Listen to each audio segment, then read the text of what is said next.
So the last video I covered on the Sapphire Tech YouTube channel was the Sapphire Pulse RX 5700. Now, I finally have been sent the XT variety. It's slightly bigger brother. It took a while to get to me because of it was going around all the reviewers and stuff, but I finally got my hands on it, and so let's check out what this card is capable of.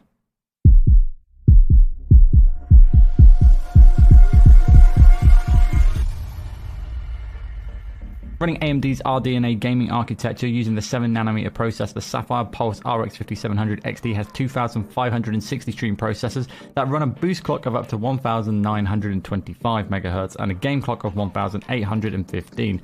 Plus, it's got 8GB of GDDR6 memory. So the card has dual-X cooling technology, and with intelligent fan control, it allows this card to maintain a perfect harmony between great cooling and low noise levels. It really does seem to run as quiet as a mouse, as I've yet to really hear the RX 5700 XT over my case fans. The fans themselves feature dual ball bearings and have an 85% longer lifespan and are 10% quieter over previous models. Also, with Quick Fan Connect, it allows you to quickly replace a fan without having to return the card to the manufacturer. The Sapphire Pulse RX 5700 XT offers a quick dual BIOS switch that can be found on the side of the card that allows convenient switching from performance to silent modes. The card can handle up to 4 screens at once, and 3 of those ports are display ports, and one of them is HDMI 2.0. The card is VR friendly and requires an 8 and 6 pin power connector, and we suggest a 650 watt power supply. Sapphire's DNA is to deliver a top quality build, and with a 12-layer PCB and added fuse protection and a solid metal back plate, you're in safe hands. Not only have you got a reliable product, but you've also got something that looks stylish and quite beautiful. Sapphire Plus presents the new updated Tricks software that gives you an overview of your card specs, monitors your hardware performance, and within the Tricks Boost tab you're able to effortlessly downscale multiple resolutions at once using the slider to increase performance. Of course, you will lose some image quality, but honestly, downscaling a 4K image by 15% and comparing the footage, I really struggle to see the difference. But what I can feel is definitely the performance increasing, getting more frames on my mouse when playing in games, keeping me more immersed in the game itself rather than worrying about lag issues. Now, if you happen to be playing a lot of games on DirectX 9 or DirectX 12, you should be able to take advantage of Radeon Image Sharpening Tool. This incredible feature almost has 0 performance loss and can really help those subtle textures pop and give you more depth and details in your games. So let's check out some benchmarks results using Rise of the Tomb Raider running at DirectX 12 on highest settings, and I will be comparing the Sapphire Pulse 5700 to the Sapphire Pulse 5700 XT. First, I ran the results at the standard resolutions such as 4K, 1440p and 1080p on the Pulse RX 5700. Here we scored 44 frames at 4K, and at 1440p we got 85 frames per second, and at 1080p 125 frames per second. On the Pulse RX 5700 XT we see 52 frames at 4K, 100 frames at 1440p and 142 frames at 1080p. Now, while it's not a massive jump in performance at the 4K mark with only 8 frames difference, when running at 1440p and 1080p we see a much larger gap adding up with 15 to 20 frames difference. The RX 5700 XT excels at these resolutions.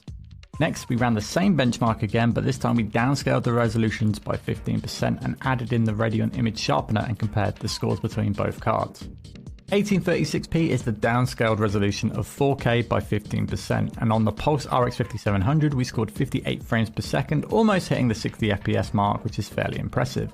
Now, downscaling at 1440p we scored 102 frames, and downscaling at 1080p 140. Now, I wouldn't really recommend downscaling from 1080p as well. It adds more pixelation, and both the 5700 and the 5700 XT handle 1080p so well it just seems a bit unnecessary.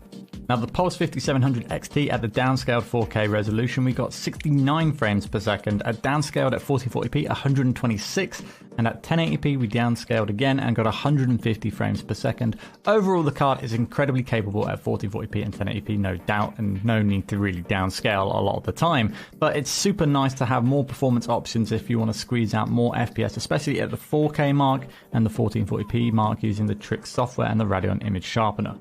Another useful feature is Radeon Anti-Lag. That's designed to reduce input latency. Normally when your GPU is at max capacity, the CPU will still continue to process new frames, which means you can often find the CPU processing multiple frames ahead of the GPU. Radeon Anti-Lag works out this problem by preventing the CPU from getting more than a frame or two ahead of the GPU. This makes it possible to reduce the lag between what's being processed by the computer and what you see on the monitor. Generally, we can see up to a full frame of latency removed. This can actually make playing at 60 FPS feel more like playing somewhere around 90 or even 120 FPS. So what makes this card a great pickup right now is not only just the price to performance ratio in the current market, but also just the reliability that Sapphire offer with all their cards. They have some of the best cooling solutions out there in the industry, and the DualX cooler does a fantastic job of keeping your card cool, but incredibly quiet at the same time.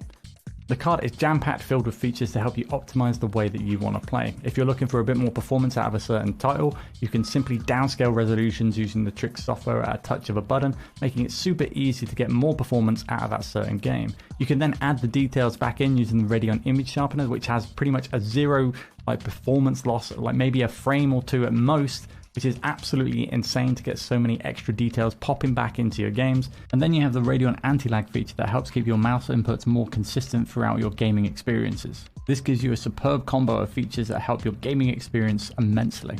It's definitely a card worth checking out, especially if you've been sitting on the fence waiting to upgrade for a while, or if you're looking to buy a brand new computer and only have a small budget to work with. This could be the performance that you're looking for the right price point. So check it out, make sure to do your research, and good luck, have fun out there, and happy hunting.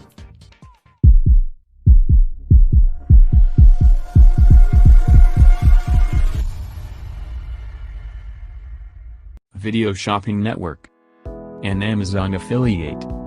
To see this product on Amazon, click the link in the video description below. You'll be able to see current pricing, product previews, and any special deals.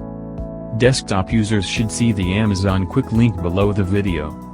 Mobile users will need to click the little down arrow below the video first.